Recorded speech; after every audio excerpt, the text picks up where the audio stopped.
Hello everyone, if you're getting this error on your ARC Raiders, online services are currently unavailable with error code ARAU0137, then you have come to the right place because in this video I'm going to show you how easy it is to fix that annoying error on your Xbox easily. First off, what you're going to do is you're going to open up the Microsoft Store on Xbox, you're going to search for Xbox Inside a Hub, and then you're going to open it up.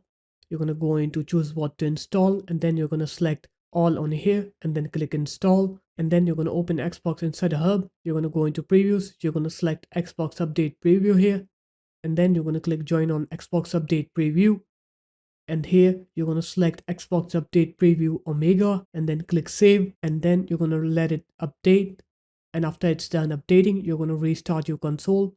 And once you're done with the restart, now when you open up your console and try to play ARC Raiders, you'll see that you will not get that error anymore. So there it is guys, that's how easy it was.